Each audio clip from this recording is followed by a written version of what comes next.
Il était une fois, dans un lointain pays d'Orient, un charpentier nommé Ali Baba, qui vivait pauvrement avec son épouse.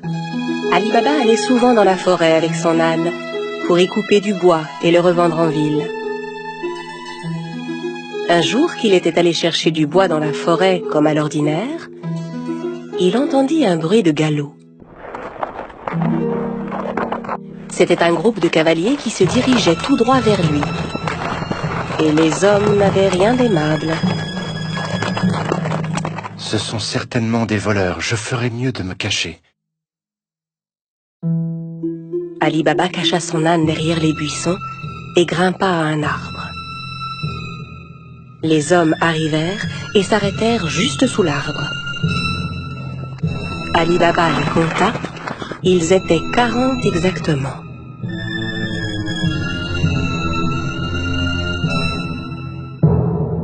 Les hommes déchargèrent les lourds sacs que portaient leurs chevaux. Et Ali Baba comprit alors que ces hommes étaient bien des voleurs. Le chef de la bande se dirigea vers un énorme rocher devant lequel il se mit à crier. Sésame, ouvre-toi! Soudain, il se passa une chose incroyable. Le gros rocher glissa sur le côté comme une porte coulissante, laissant apparaître une grotte. Les voleurs entrèrent un par un en portant leurs gros sacs. Quand le dernier fut entré, la porte se referma automatiquement. Ali Baba était médusé par ce qu'il voyait. Au bout de quelques instants, le rocher s'ouvrit à nouveau et les voleurs ressortirent de la grotte. Quand le dernier fut dehors, le chef se tourna vers la porte et ordonna « Sésame, ferme-toi !» Le gros rocher se referma aussitôt et les cavaliers se remirent en selle et s'éloignèrent. Ali Baba descendit de son arbre et s'approcha à son tour du rocher. Il lança les mots qu'il avait entendus. « Sésame, ouvre-toi !» La porte s'ouvrit dans un grand bruit. Ali Baba entra d'un pas hésitant. Il fut ébloui de ce qu'il vit.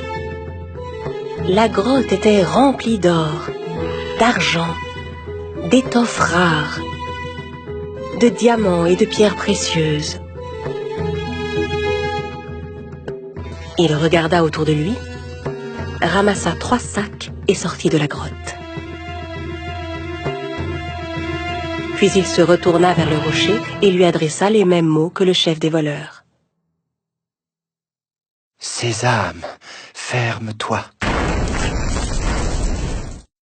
Il chargea les sacs sur le dos de son âne et rentra chez lui. Arrivé à la maison, il montra les sacs à sa femme. Elle n'en croyait pas ses yeux et pensa qu'Ali Baba avait volé les sacs. « Où as-tu trouvé tout cet or ?» Ali Baba lui raconta alors tout ce qui s'était passé. Elle était si heureuse. Ils se mirent ensemble à vider les sacs.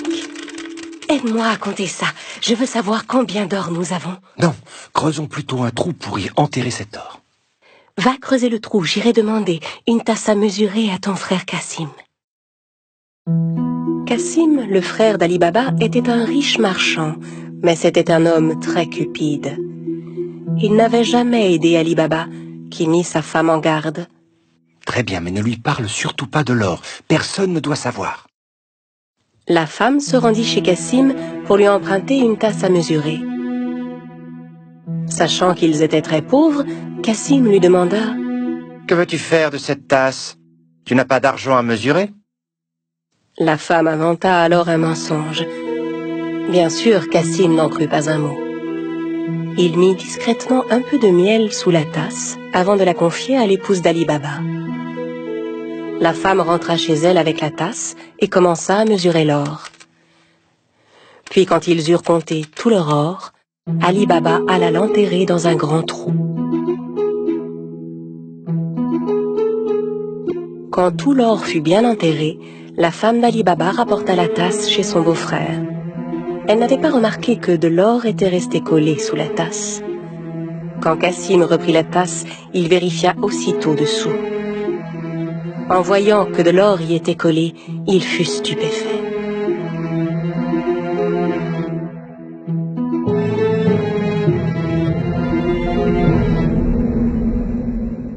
Je me demande où Ali Baba a pu trouver cet or. Cassim ne put pas dormir de la nuit. Le lendemain matin, il se leva et se rendit directement chez son frère Ali Baba pour lui montrer l'or collé sous la tasse. Ali Baba, d'où vient cet or? Je croyais que tu étais pauvre. Où l'as-tu trouvé? Ali Baba lui raconta tout et le pria de n'en parler à personne d'autre. Si tu ne me dis pas où se trouve cette grotte, je dirai aux voleurs ce que tu as fait. Mais, Cassim... Ali Baba savait que Cassim ferait ce qu'il disait. N'ayant pas d'autre choix, il conduisit son frère à la grotte. La grotte est juste derrière ce rocher. Maintenant, allons-nous-en d'ici. Les voleurs ne vont pas tarder à revenir. Ali Baba et Cassim rentrèrent chez eux, mais Cassim ne cessait de penser à la grotte. Il prit 2 chevaux avec lui et retourna à la grotte aussitôt. Arrivé devant l'entrée, il récita les mots qu'Ali Baba lui avait indiqués. « Sésame, ouvre-toi » Le gros rocher se mit à bouger et la grotte s'ouvrit. Cassim n'en croyait pas ses yeux. Il était fasciné par le spectacle qui s'offrait à lui, hypnotisé par tout l'or qui brillait.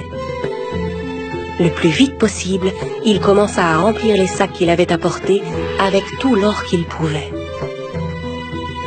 Quand tous ces sacs furent pleins, il retourna vers la sortie. Mais la porte s'était refermée.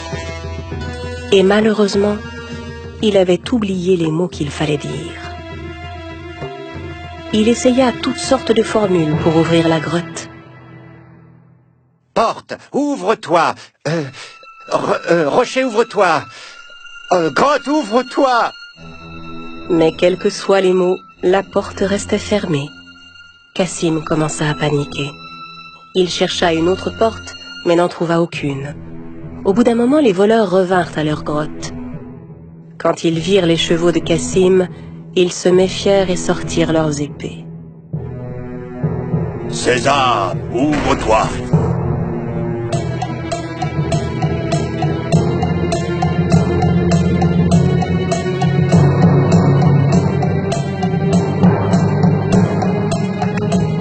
En entrant dans la grotte, les voleurs s'emparèrent de Cassim et le punirent sur le champ. « Alors c'est donc lui le voleur qui nous a volé notre or ?» À la nuit tombée, ne voyant pas revenir Cassim, sa femme commença à s'inquiéter. Elle courut chez Ali Baba pour lui demander son aide. Ali Baba aussi était inquiet pour son frère. Il retourna à la grotte et vit les 2 chevaux qui attendaient devant la porte. Il comprit alors que son frère était à l'intérieur et qu'il s'était fait tuer par les voleurs. Il retourna voir sa belle-sœur et lui raconta tout. Ensemble, ils décidèrent de n'en parler à personne. Au bout de quelque temps, Ali Baba et son épouse vinrent s'installer dans la maison de Cassim. Ils s'occupaient de son commerce et aidaient à le faire prospérer. Leur fortune ne cessait de croître. Dans le même temps, le chef des voleurs se rendait compte que l'or caché dans sa grotte ne cessait de diminuer de jour en jour. Il ordonna donc à l'un de ses hommes de vérifier s'il ne voyait rien de suspect. « Va en ville, cherche s'il n'y a pas quelqu'un qui serait devenu soudainement riche et dépensier depuis quelque temps. » En se promenant dans les rues du marché, l'homme vit Ali Baba qui payait ses achats avec de l'or. Il le suivit jusque chez lui. Quand Ali Baba entra dans la maison, le voleur marqua sa porte. À la nuit tombée, la femme de Cassim sortit pour donner de l'eau fraîche aux animaux. C'est alors qu'elle remarqua la marque qui était sur sa porte. Elle comprit que la marque n'annonçait rien de bon. Elle prit un pot de peinture et marqua toutes les portes du voisinage. Au petit matin, les 40 voleurs arrivèrent pour retrouver la maison d'Ali Baba. Incapable de distinguer la maison parmi toutes celles qui portaient des marques, Ils furent contraints de repartir.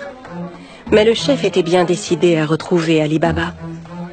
Il se déguisa et alla rôder du côté du marché. Il finit par retrouver Ali Baba et le suivit jusque chez lui. Quand il frappa à la porte, Ali Baba vint lui ouvrir. « J'ai fait un long voyage. J'ai rapporté des jarres d'huile d'olive. On dit que vous êtes le marchand le plus riche de la région. Peut-être voudriez-vous en acheter ?» Ali Baba invita le chef des voleurs à venir dîner le soir même, pensant avoir affaire à un marchand. Le voleur apporta avec lui 40 jarres d'huile d'olive chez Ali Baba. Ali Baba avait demandé à ses servants de préparer un bon dîner pour son hôte. Ali Baba proposa à son invité de passer la nuit chez lui, ce que, bien sûr, il accepta sans hésiter. Tandis qu'Ali Baba et le voleur étaient attablés pour dîner, la femme de Cassim voulut s'approcher des jarres d'huile d'olive pour voir. C'est alors qu'elle entendit des bruits étranges. « On sort maintenant ?»« Non, pas encore. » En entendant que c'étaient les voleurs qui étaient dans les jarres et non pas l'huile, elle comprit que c'était un piège. Elle alla aussitôt à la cuisine pour faire bouillir de l'huile. Puis elle revint verser de l'huile bouillante dans chacune des jarres. Les voleurs ébouillantés s'efforçaient de garder le silence.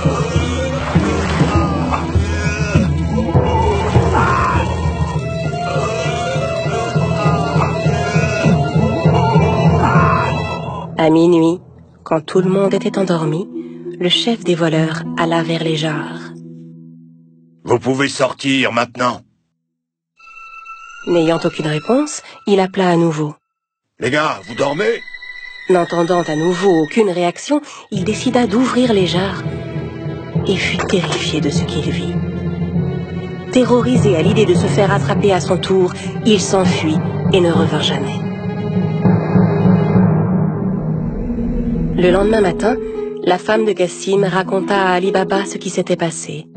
Cette fois, il savait qu'il n'aurait plus jamais à s'inquiéter des voleurs. À partir de ce jour, Ali Baba et sa famille menèrent une vie riche et heureuse.